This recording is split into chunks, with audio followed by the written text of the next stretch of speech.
Welcome to Think Big with Dan and Qasim. Join hosts Dan Melnick and Qasim Masood as they explore big ideas, limitless possibilities, and engage with visionaries, entrepreneurs, and thought leaders who dare to dream big, get inspired, motivated, and find practical tips for personal growth. Think big, dream bigger, and ignite your potential. All right, welcome to Think Big with Dan and Qasim, and our guest today is Phil. So, Phil, if you want to go ahead and introduce yourself, tell us where you live and what you do for a living.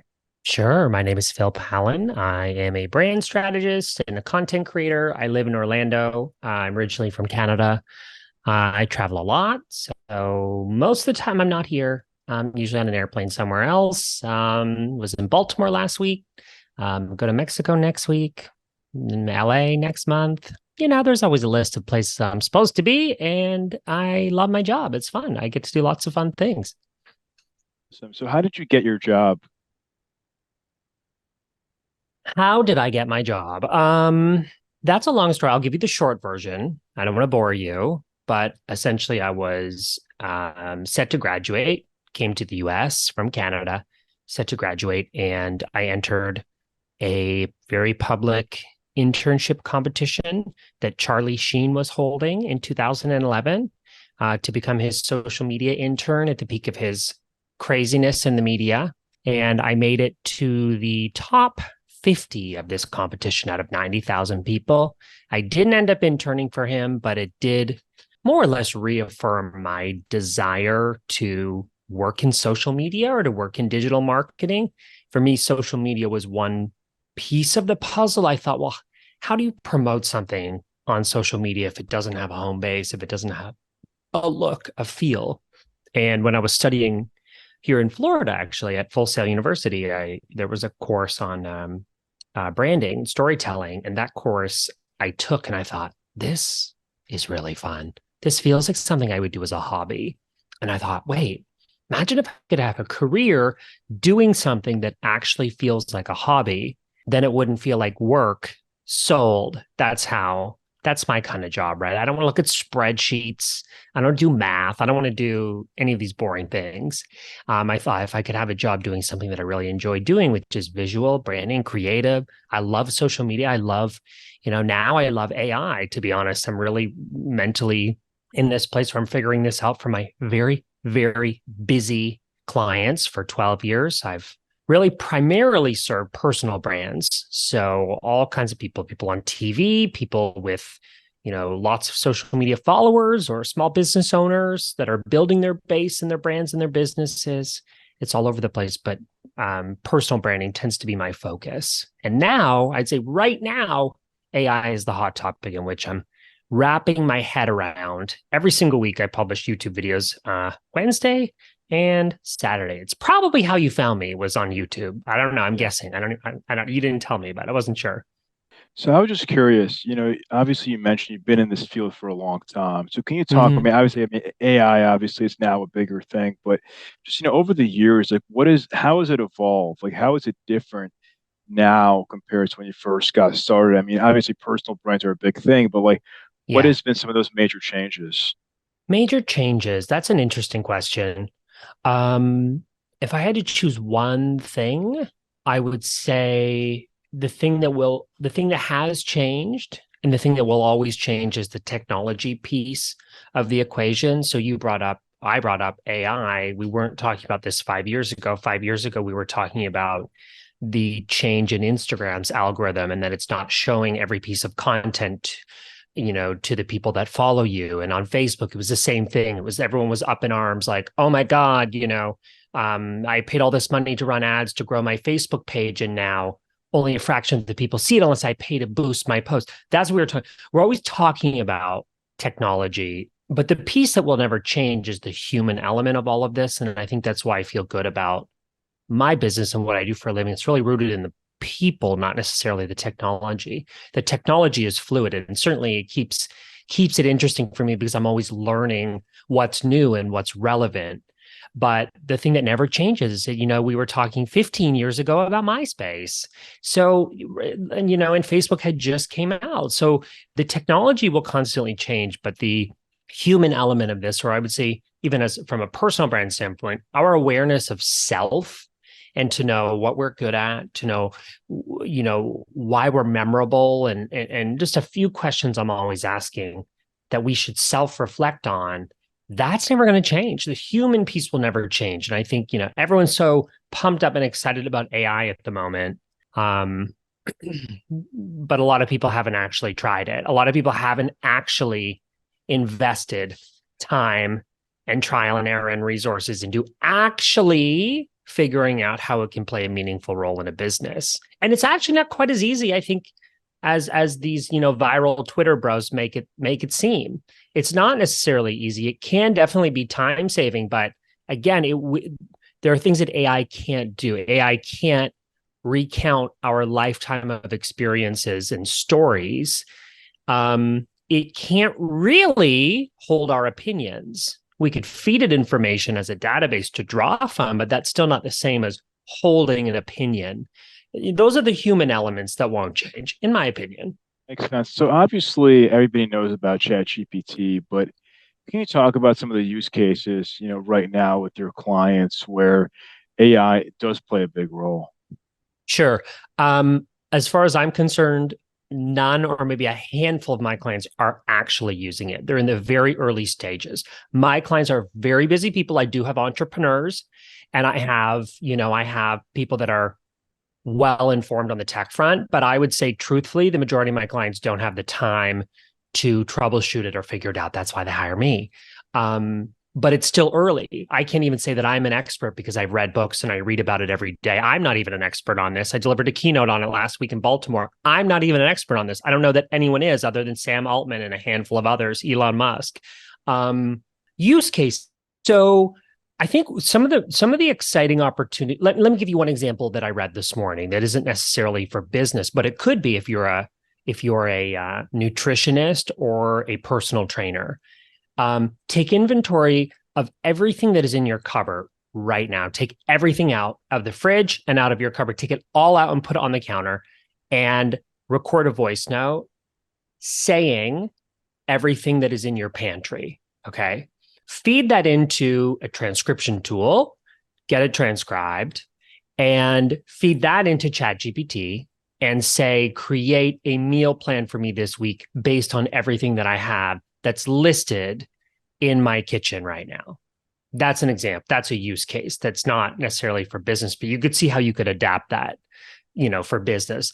Another thing you could do is you could say, here is a transcription of my YouTube video last week. Here's a blog post that I published, not on this topic, but you'll get a sense of my writing style and tone of voice. Finally, here's an excerpt from my strategy call with my client, and you paste these samples. Now, establish what my brand voice is based on these pieces of content. And ChatGPT will actually formulate and describe and identify your brand voice from those writing samples to then create, essentially, as long as you keep it in the same chat, create your brand voice based on something tangible, based on what you've provided it. And you can keep coming back to that chat for more content. Essentially, just keep referencing the tone of voice you established previously. Help me write a 500-word blog post. So those are two examples for you, just off the top of my head. I would say with that first example, we could even take it one step further. I think that, the technology has the ability, maybe it's not quite out there yet, but, to even record the items that are in your pantry without even you saying it, and just record it with your camera. And they can pick up based on what it's recording and then take that, input it into the database and create the meal plan without even you saying it. You can just film, okay, this is all that's in my fridge, and then it can take it and then create a meal plan for you. Yeah, that would be cool. I don't know the tool that would do that, but you bring up an interesting point. There's essentially two levels of AI tools and resources right now, and that tends to be where I'm focused is tool recommendations. Brands pitch me every single day to create videos promoting their platforms on YouTube. And that's what I do. The ones that I think are cool and interesting, I say yes to. then they pay me, and then I make a video for them. That's a pillar of my business. And there's two tiers. So right now we can use it's not open source, but we can use accessible tools like ChatGPT or Claude or Bard or any of these initial groupings. You have to spend a bit more time to train it to get the output, to get a decent output. So you have to be willing to put the time in. But like anything else, you get what you pay for. Or there's this second kind of layer of premium tools that are still using the same technology that you and I have access to, but they put a lot more time and resources into making that tool more user-friendly and faster and more efficient. So I don't know the tool that exists that could use a camera or image recognition technology that would pair what it sees in the video with a database of item packaging that it would reference, etc. I will at no point claim to be an expert or a human directory of every AI tool out there, because there are literally millions already, or maybe hundreds of thousands. But when in doubt, go to there's an AI for that.com is a really great kind of centralized place where a lot of the AI tools are listed. You can go there and just type a keyword. I did it for a client the other day, contracts. And this morning I did it for meal plans, actually.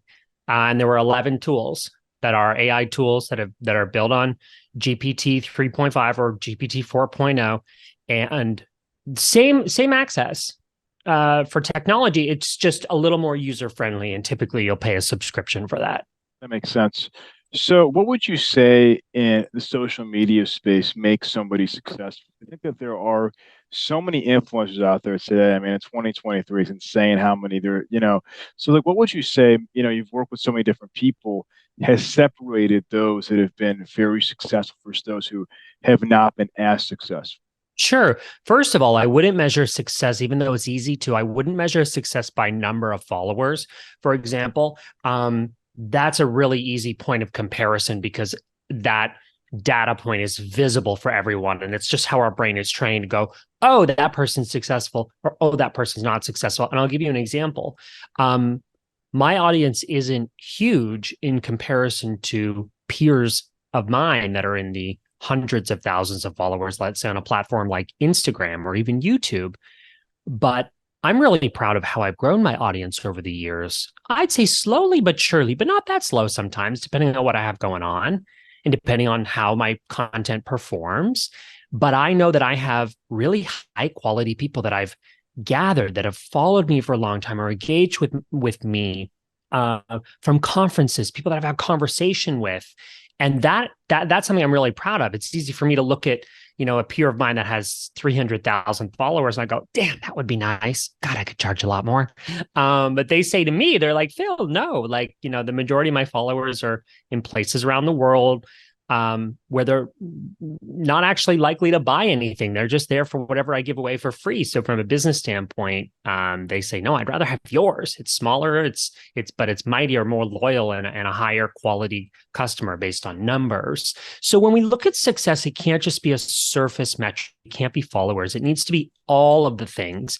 It needs to be, what is your continued engagement? What is even the quality of your content, the consistency of your output. I think all of these things are really important. With our clients, we offer every few months a content challenge, and for 30 days we make them post every day in order to win the challenge. The person who wins the challenge gets a prize. But you cannot win if you don't post for 30 days straight, because there's so much learning that can happen in that time frame that I think a mistake is people aren't consistent, which is advice we always hear. But I think it's not so much showing up for your audience. It's more what you learn yourself by being present and experimenting and mentally in it, to learn what works and what doesn't. I think that's probably how I would answer that in terms of measuring success. 100%. I'll agree with you, because for me, I feel like the same way. People are like, oh, well, you don't have that many followers. I'm like, yeah, but I feel like it's definitely quality over quantity. It's like, I'll talk to people or engage with people, say, oh, yeah, like I loved your tweet or your video or whatever. I think it's like, that to me, of course, like everybody would love to reach 1 million people. But if I have, 50 or 100 engaged people that are always, engaging with my content, I think that is actually just as valuable, or as opposed to just a million people that you don't know what age they are, or what it's a very kind of different thing. And I think also one thing I've seen is you have people that are like, oh, that they buy a bunch of followers or whatever that means, and you Right. see that their engagement is really not that high, or it's spam Right. or whatever. And to me, the value of that is very minimal. It's just Yeah. it's not actually what it shows. It's very like, it's not like I'm authentic. It's very like misleading, right? Yeah. Yeah, of course. Of course. I always try to focus on the things I can control. So I can control the quality of my video and audio. I can control how much effort we put into optimizing a piece of content for SEO, for example, on YouTube, a description and a title. I can control, I think, my ability to communicate well. And I think I'm coming up to 300 YouTube videos in 3.5 years. And my videos today are much better than my videos in the early days, but I'm grateful for my videos in the early days because that meant that I actually started, and I wouldn't have this if I didn't have that.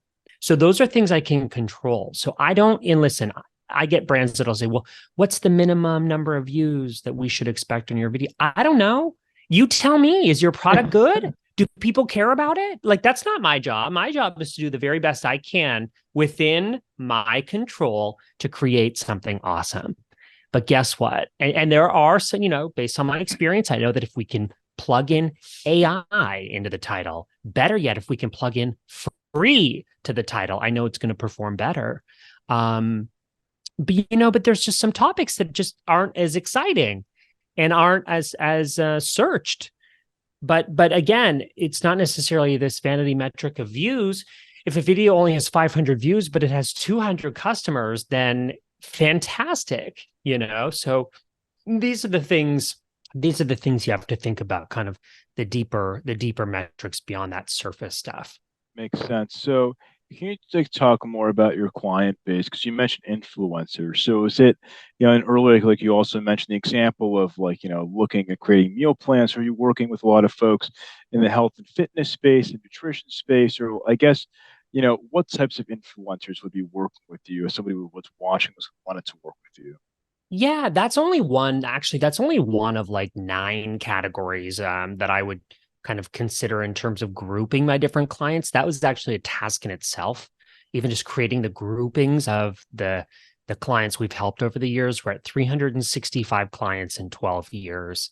Primarily people. That's maybe the one thing they have in common the most. But even then, I work with companies. I brand a mine, a global mine based in Canada, but 4 or 5 sites around the world. I've worked with food brands. So as quickly as I say people, I break those rules as soon as I make them.